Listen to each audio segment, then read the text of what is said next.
어떤 성도님이 여기저기 교회를 찾아다니다가 어떤 교회를 딱 만나서 그가 하는 고백이 바로 이 교회야, 이런 말씀이라고. 내가 이런 교회를 찾았다니까.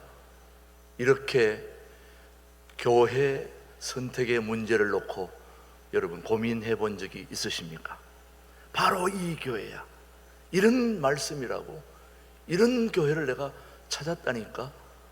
이런 고백을 해본 적이 있으시냐고요. 오래전에 미국의 여기저기 교회를 다니면서 하던 그런 글을 써놓은 김연숙 씨라고 하는 분이 흔들리는 신앙 붙들어 주소서라는 그런 책에 글을 쓴 적이 있는데, 미국에 이민 가셔서 20몇 년 동안 사는 동안에 교회를 108번이나 옮긴 사례를 체험으로 적어 놓은 글이 있는데, 거기 보니까 교회를 108번이나 옮겨 다니는 동안에 1년에 5번 정도 옮겼으니까 2달에 1번 정도 교회를 옮기게 된 셈이죠. 뭐 많이도 옮겼더라고 보니까. 그런데 교회를 맨 처음 찾아갈 때마다 하는 이야기 뭐냐면 그 교회의 허물을 먼저 찾아냅니다. 맨 먼저 목사님의 허물을, 단점을 찾아내서 그 허물을 다른 곳에 가서 또 이야기를 하게 됩니다. 자기 눈에 드러난 허물들을 찾기 시작하는데, 교회 가면 맨 먼저 교회 주보를 보면서 이것도 잘못되고 저것도 잘못되고, 또 교회 찬양되는 소리가 마음에 든다 안 든다, 피아노가 마음에 든다 안 든다, 지휘자 하는 게 마음에 든다 안 든다, 찬양대, 주방, 그리고 여기저기 교인들의 태도, 이런 것들을 다 문제를 삼아서 108교회를 다녔으니까 108개의 허물과 단점을 낱낱이 다 기록을 해서 그것을 마치 보물처럼 그렇게 여기면서 간직해 왔는데, 문제는 그분이 이제 병이 들어서 죽게 되었어요. 죽게 되었는데 아무도 그의 장례식을 해줄 교회가 없었어요. 왜냐? 어떤 교회도 섬긴 교회가 없기 때문에 그의 장례식을 해줄 수가 없었던 거죠.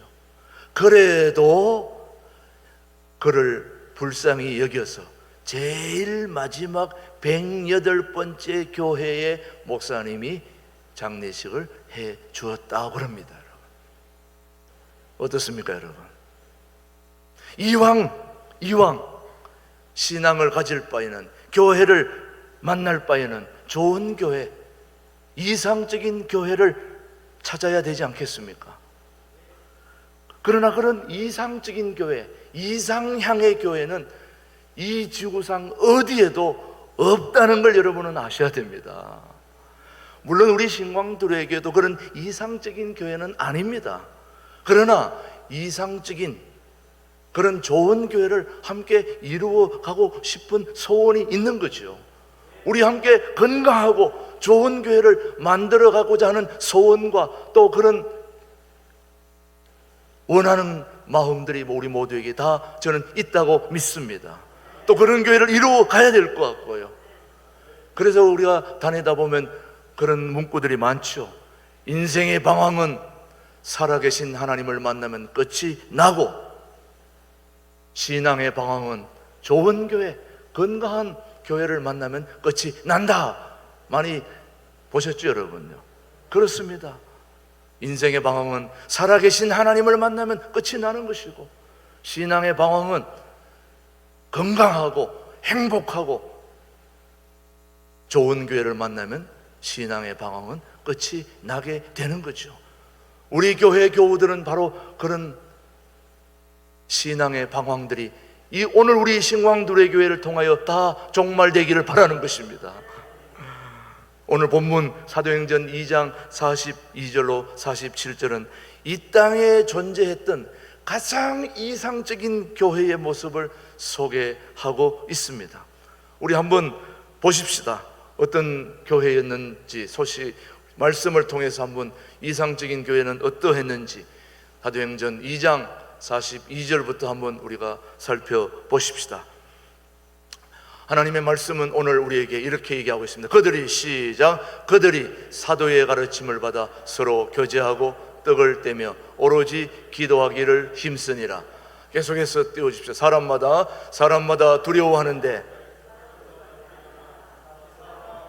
나타나니 믿는 사람이 다 함께 있어 모든 물건을 서로 통용하고 또 재산과 소유를 팔아 각 사람의 필요를 따라 나눠주며 날마다 마음을 같이하여 성전에 모이기를 힘쓰고 집에서 떡을 떼며 기쁨과 순전한 마음으로 음식을 먹고 하나님을 찬미하며 또 온 백성에게 칭송을 받으니 주께서 구원받는 사람을 날마다 더하게 하시니라. 아멘.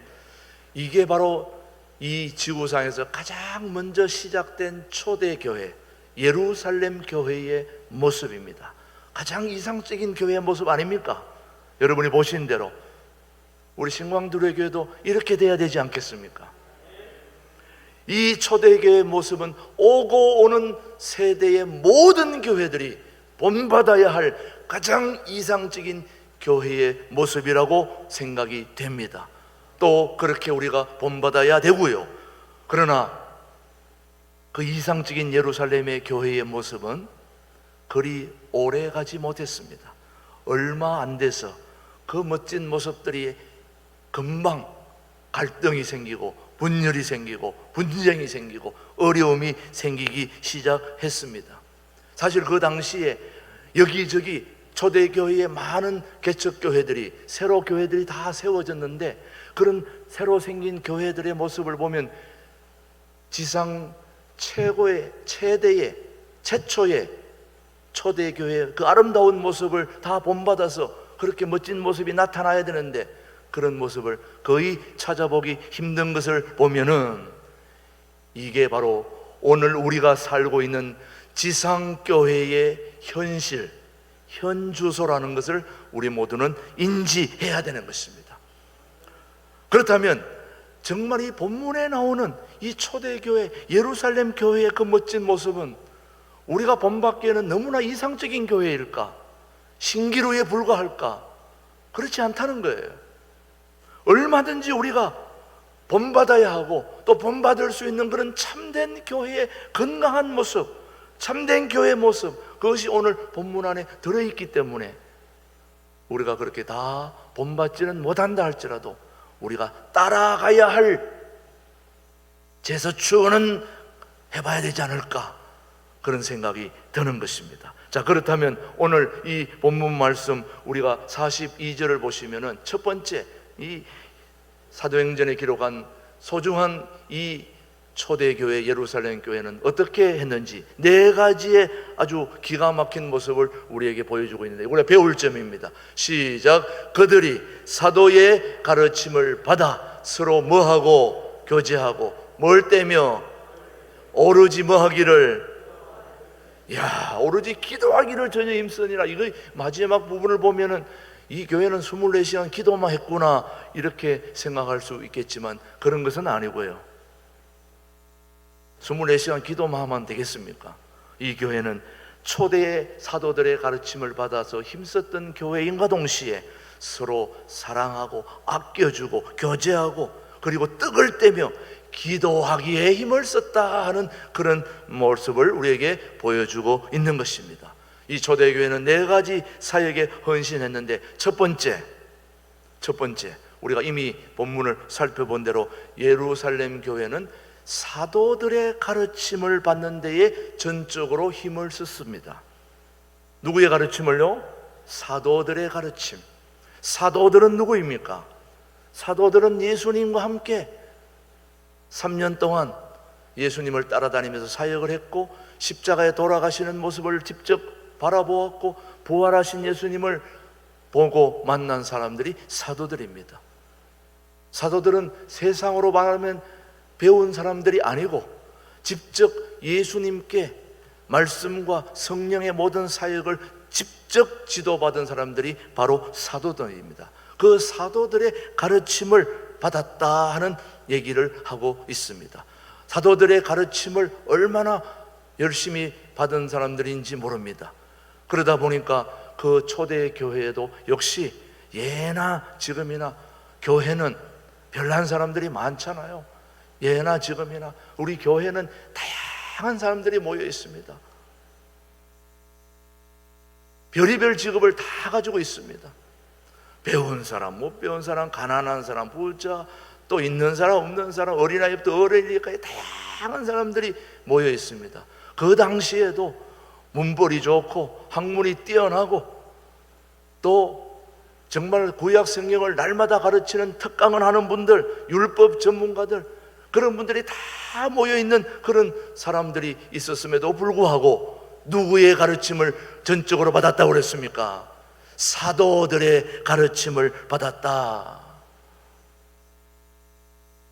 사도들이 원래 갈릴리 주변에 고기 잡다가 예수님 따라온 분들이라서 그렇게 많이 배우신 분들이 아니에요. 세상적으로 말하면 세상의 스펙에 비하면 어림도 없습니다. 아는 게 많지 않습니다.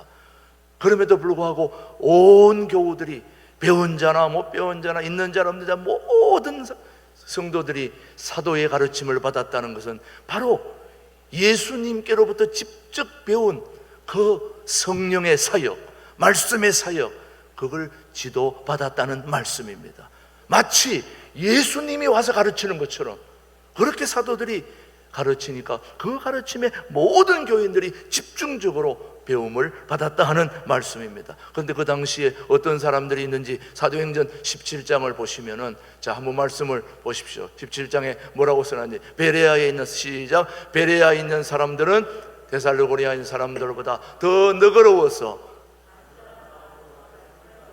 이것이 그런가 하여 날마다 성경을 산고함으로 그 중에 믿는 사람이 많고 또 헬라의 기부인과 남자가 적지 아니하나.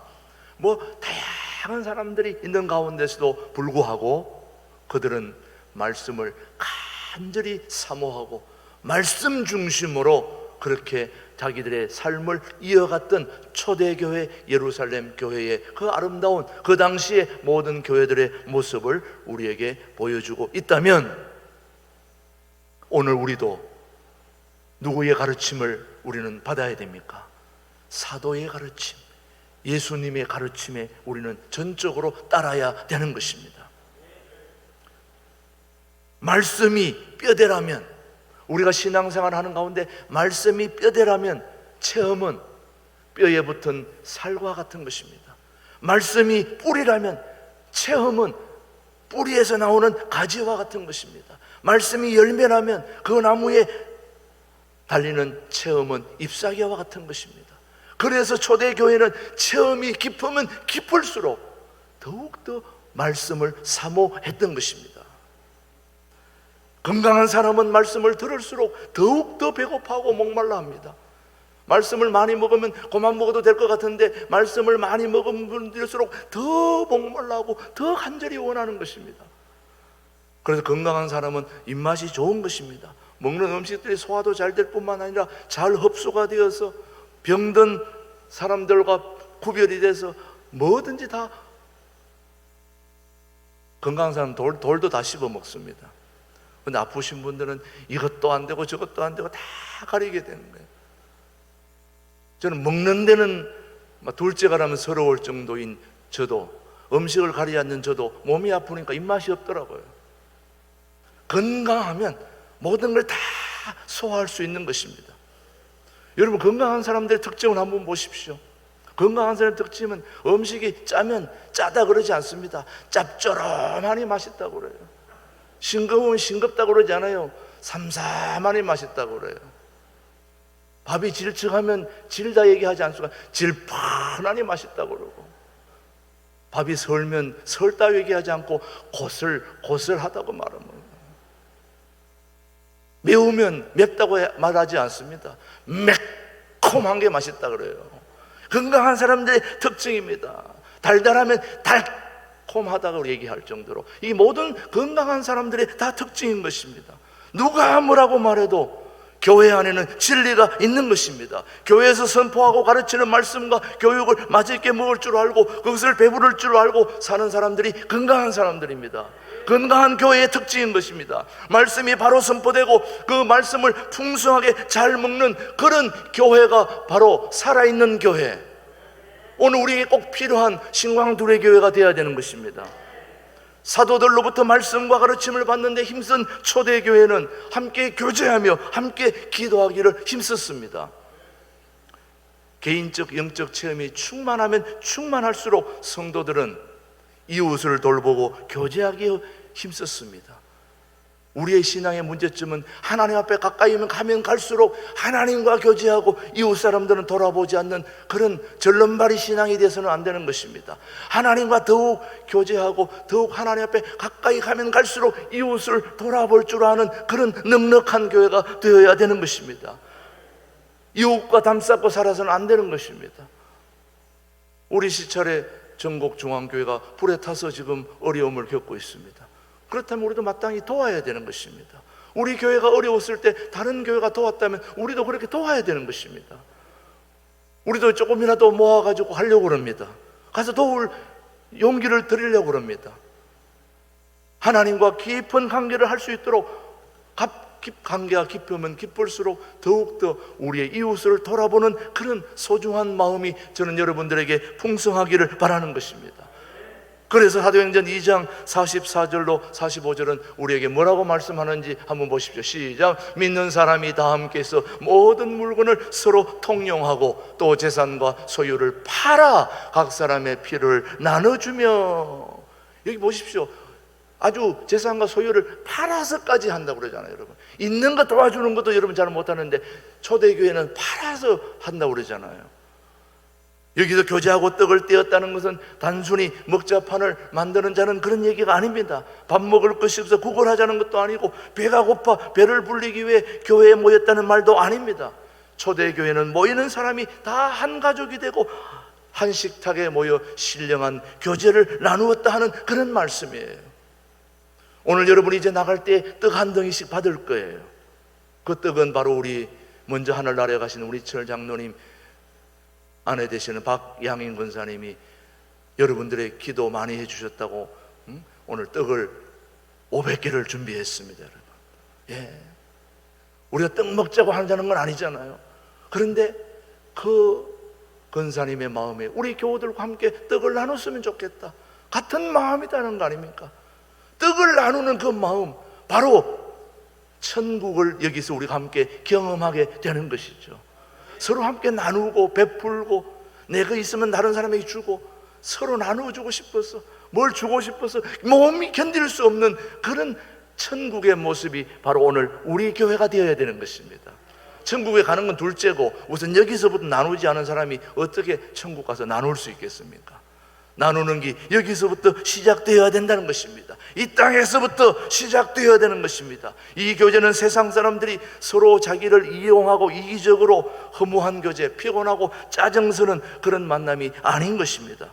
부정적인 얘기 서로 하고 서로 조롱하고 자랑 늘어놓는 그런 모임이 아닌, 어떻게 하든지 서로 위로하고 격려하고 나누어주고 받고 서로 모이면 너무 기쁘고, 교회 오면 교회 집에 가기 싫고 집에 있으면 얼른 교회 오고 싶고, 그런 교회를 만들어야 되지 않을까요, 여러분? 예, 그런 교회. 늘 제가 얘기합니다만, 제가 해외에서 교회를 처음 개척해서 할 때에는 교인들이 집에를 안 가요. 도대체 제가 오죽했으면 집에 좀 갑시다, 집에 가야 나도 쉬죠. 교회가 사택이 교회 벽 하나로 사택이 돼 있어가지고 교인들이 안 가니까 제가 쉴 수가 없잖아요. 제발 교인들이 좀 집에 좀 갔으면 좋겠는데 너무 교회가 좋다고 안 가는 거예요. 빨리 가라고 얘기했지만은 저는 기분이 너무 좋았습니다. 안 가고 있으니까. 빨리 가는 것보다는 안 가고 그렇게 같이 교제하고 같이 정을 나누고 그렇게 사랑을 나누는 모습들이 너무 아름다웠습니다. 초대교회는 다락방에 함께 모여서 서로의 죄를 고백하고 용서하고 허물과 약점을 덮어주던, 서로 아껴주었던, 내가 먹지 못해도 너를 먹이고 입혀주었던 그 교제를 나누던 천국의 경험을 했던 교회가 바로 초대 교회였는데, 그런 교회는 이상적인 교회일 뿐만 아니라 오늘 우리에게도 얼마든지 실현할 수 있는 교회의 모습인 것입니다. 우리도 따라 해야 되는 것입니다. 그런 경험을 함께 나누어야 됩니다. 오순절 다락방의 교제가 초대 안에 교회 안에 넘쳐나고 있었던 것은 가능했다는 말씀입니다. 오늘 42절에 다시 한번 보십시오. 사도행전 2장 42절에 뭐라고 얘기했는지 한번 말씀을 통해서 우리 한번 보십시다. 시작.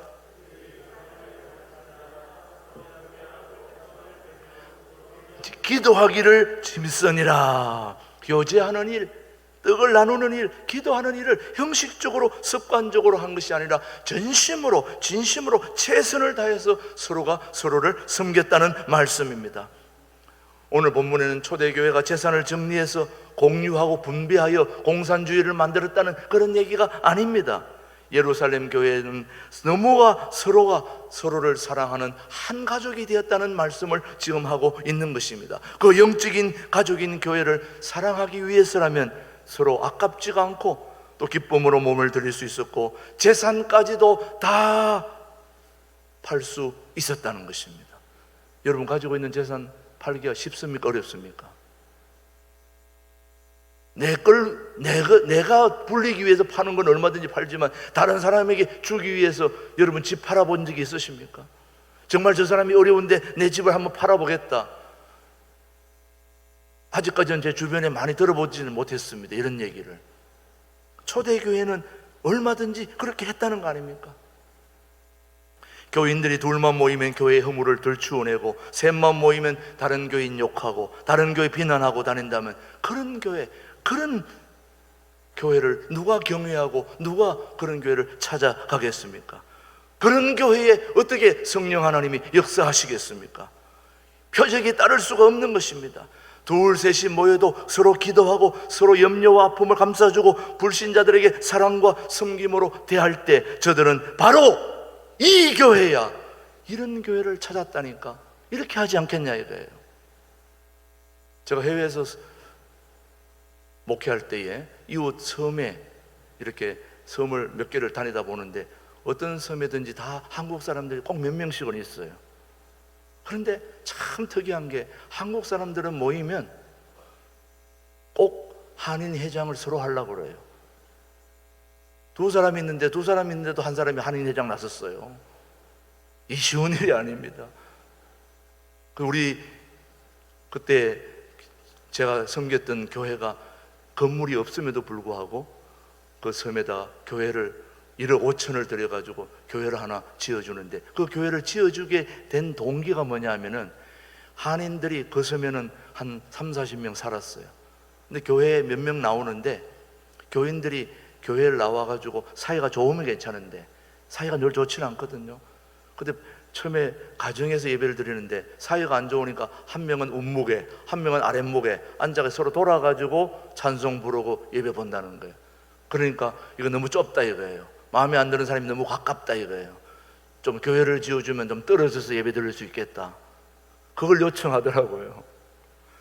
그래서 교회를 하나 지어줬죠. 교회를 하나 지어줬더니 모여가지고 막 그렇게 좋아하고 하던 모습을 바라보았습니다. 교회, 서로 허물을 들추내는, 서로 상대방의 약점을 찾아내는 그런 교회가 아니라 어떻게 하든 허물을 덮어주고 격려해주고 위로해주는 그런 교회의 모습을 우리는 만들어 가야 되는 것입니다. 사랑하는 교우 여러분, 우리 교회는 초대 교회처럼 영광스러운 주일날 영광스러운 예배를 통해서 하나님께 찬양 드리고 또 가정에 돌아가서는 서로 떡을 떼면서 함께 교제하는 구역의 아름다운 모임이 이루어지는 두 날개로 함께 날아가는 그런 초대교회의 모습을 우리가 본받아야 되는데 오늘 사도행전 2장 46절을 한번 보시면 초대교회는 분명히 날개가 두 개였습니다. 시작. 날마다 마음을 같이하여 어디에? 성전에 모이기를 힘쓰고 집에서 떡을 떼며 기쁨과 순전한 마음으로 음식을 먹고. 다시 한번 자세히 그 말씀을 보십시오. 날마다 마음을 같이하여 어디에 모였다고요? 성전에. 또 성전에 모이고 힘쓰고 어디서 떡을 뗐다고요? 집에서 떡을 떼며. 자, 분명히 초대교회는 날개가 둘입니다. 한 곳은 어디서 모였다고요? 성전에서 모였고, 또 한 곳은 집에서 떡을 뗐다. 자, 우리가 주일날 성전에 나와서 예배 드릴 때에는 우리 이웃과 교제를 나눌 시간이 없어요. 예배 왔다가 그저 목회자하고 인사하기도 바쁘게 돌아갑니다. 누구를 만나가지고 뭐 차 한잔 마시는 것도 쉽지 않아요. 그리고 한 주를 지나갑니다. 하나님과의 깊은 교제와 또 하나님께 영광 돌리고 하나님께 은혜 받고 그것은 되었는지 몰라도 우리 이웃들과의 교제는 이루어지지 않은 것입니다. 분명히 균형이 깨진 거예요. 균형이 깨진 거예요. 한쪽을 올려야 되는 겁니다. 집에서 뭘 뗀다고요? 떡을 뗀다. 그래서 구역 조직이 이루어지는 것입니다. 구역 조직은 함께 모여서 떡을 떼고 같이 서로 아픔을 나누어주고 기도해주고 격려해주는 그런 아름다운 소그룹의 기가 막힌 장소가 바로 구역인 것입니다. 그래서 지난번에 우리는 구역을 31구역으로 조직을 했습니다. 여러분들은 다 그 구역에 속해 있습니다. 그 구역을 여러분이 사랑해야 될 이유는, 존중해야 될 이유는, 내가 목숨을 걸어야 될 이유는 그 구역이 바로 여러분의 작은 교회이고 또 여러분의 아픔을 함께 공유할 그런 기가 막힌 장소가 바로 구역입니다. 그래서 구역을 소중하게 여겨야 되는 것입니다. 그래야 두 날개가 되는 것입니다. 주일날 하나님 앞에 영광스러운 예배가 이루어지고 집에서 떡을 떼며 구역 식구들이 같이 모이고, 꼭 집에서 못 모이더라도 교회에서 모이더라도 구역끼리 모여서 교제를 나누어야 되는 것입니다. 구역장, 인도자의 말을 소중하게 들어야 되는 것입니다. 사도들의 가르침을 받았던 것처럼 주일날 목회자의 말도 소중하지만 주중에 구역 인도자, 구역장 모두의 말도 소중하게 여길 때 우리의 신앙이 균형을 맞추게 되는 것입니다. 우리 신광들에게는 두 날개로 날아올라야 되는 것입니다.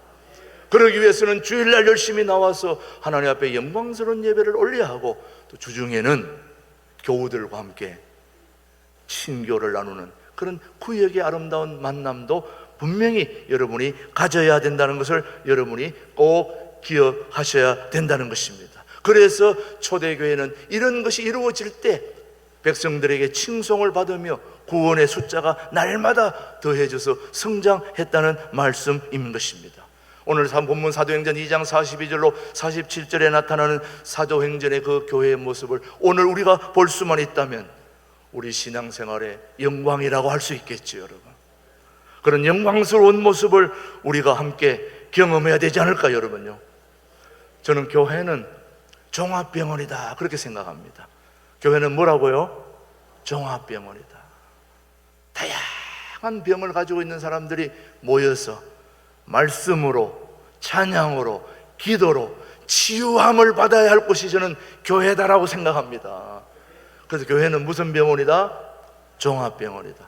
제가 예전에 부교육자 하던 시절에 그 유치원 원감이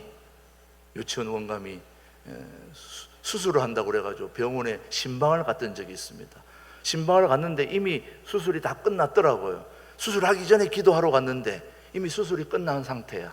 그래서 뭘 기도해야 될까요? 했더니 그 유치원 원감이 저에게 간절히 부탁하기를, 그것도 그냥 부탁하는 게 아니라, 목사님 간절히 기도해 주세요. 뭘 기도해야 될까요? 방귀 좀 나오게 해주세요. 그래서 뭘 나오게요? 수술하고 나면 뭐가 나와야 됩니까? 반드시 방귀가 나와야 되거든요. 그래서 그 원감을 붙들고 큰 소리로, 주님 방귀 나오게 해주세요. 평소에 그런 기도 여러분 할 수 있습니까? 없습니까? 병원이니까 그런 거 할 수 있잖아요. 방귀 나오게 해주세요 기도했는데 정말 방귀가 나왔어요. 아이고, 방귀 나와서 너무 감사. 방귀 나왔다고 감사하는 것이 그렇게 많지 않잖아요. 병원이니까 가능한 문제예요. 여러분, 병원에 가서 침 막 흘리고 밥 먹는 사람 보고 왜 저런 사람 이상하다고 그렇게 하는 사람 있어요, 없어요? 병원이니까 아무 말 안 하죠. 아, 저 사람 고치러 온 사람이구나, 저 사람 문제가 있어 온 사람이구나, 아무렇지도 않게 대하고 보고 오히려 긍휼한 마음을 가지고 있잖아요. 교회도 마찬가지입니다. 우리가 다 멀쩡한 것 같지만은 다 환자입니다. 육체의 질병만 환자가 아닙니다. 마음의 질병도, 우울증도, 우리 마음속의 곤고함도 모두가 다 질병인 것입니다. 그런 모든 질병들이 교회에서 말씀으로, 찬양으로, 설교로, 말씀으로 치유함을 받아야 할 곳이 저는 교회라고 생각합니다. 그래서 교회는 종합병원이다 생각합니다. 제 말씀이 이해가죠, 여러분? 그러니까 여러분들이 교회에 와가지고 아이고 저분이 왜 저런 짓을 할까? 환자라고 생각해야 됩니다. 환자구나, 저분 환자야, 그렇게 생각하면 아 그렇지 환자구나, 예, 그래 할 수 있다, 얼마든지 그래 할 수 있다. 저도 그렇습니다. 담임 목사로서 목회하다 보면 별의별 사람들이 다 있습니다. 정말 이해가 안 갈 정도로. 그럴 때 이 종합병원을 생각합니다. 아 환자구나, 치유해야 될 환자구나, 이제 1기, 3기, 5기 환자구나, 이렇게 생각하는 거예요. 오늘 우리 초대교회의 모습을 살피면서 초대교회는 설교와 성령의 사역이 함께했던 교회였습니다. 하나님의 바른 말씀이 선포되는 교회, 그 바른 말씀이 올바로 증거되고 삶 속에서 실현되어질 수 있도록 성령님의 역사가 함께했다는 걸 우리는 기억해야 됩니다. 주는 그리스도시요 살아계신 하나님의 아들입니다라고 하는 고백할 수 있는 교회, 그게 바로 교회인 것입니다. 저는 신광두레교회, 이 교회를 이끌어가는 목회자의 입장에서 보면은 우리 교회가 지금 안고 있는 부채 이거 갚아야 된다 이런 게 아니고, 이 넓은 교회 인원을 채워야 된다 이런 거 아닙니다. 여러분 그런 데 신경 써서는 안 됩니다. 이 교회는 올바른 말씀이 선포되고 성령님이 춤추는 교회가 되면 그런 거는 다 하나님이 알아서 해주시는 것입니다. 그런데 신경 쓸 필요가 없습니다. 작정할 필요도 없습니다. 저는 작정하는 거 싫어합니다. 왜 그런 거 해야 됩니까? 하나님이 함께 하시면 다 감당할 수 있습니다. 정말 이 교회가 하나님의 말씀이 바로 선포되고 성령이 춤추는 교회, 성령님이 함께하는 그런 교회가 된다면 뭐가 문제가 되겠습니까? 그럴 때에 밖에 있는 분들이 찾아와서 아 바로 이런 교회야, 이 교회야, 내가 이런 교회를 찾았다니까. 저는 그런 교회가 되기를 사모하고 그런 교회가 되기를 저는 원해서 오늘 말씀을 준비한 것입니다. 우리 신광두레교회 모든 교우 여러분, 자리 채우는 거, 부채 다 잊어버리고 하나님의 말씀이 바로 선포되게 하시고 성령님이 함께하는 그런 신광두레교회 되게 하여 주시옵소서. 그렇게 기도하는 교회가 되기를 주님의 이름으로 축복합니다. 하나님 아버지 감사합니다. 오늘 우리 신광두레교회는 말씀이 바로 선포되어지고 성령님이 역사하는 교회, 그런 교회를 이루고 싶습니다. 주님 도와 주시옵소서. 불쌍히 여겨주시고 긍휼히 여겨주셔서 그런 것이 회복되지 않았다면 회복될 수 있도록 우리가 함께 기도하게 하시고, 그런 멋진 교회를 이룰 때에 우리 주변에 많은 사람들이 이 길을 찾아 바로 이 교회야, 바로 이런 교회를 찾았다니까 라는 고백을 들을 수 있는 그런 교회가 되기를 소원하오니 주여 도와 주옵소서. 예수님의 이름으로 감사하기도 드립니다. 아멘.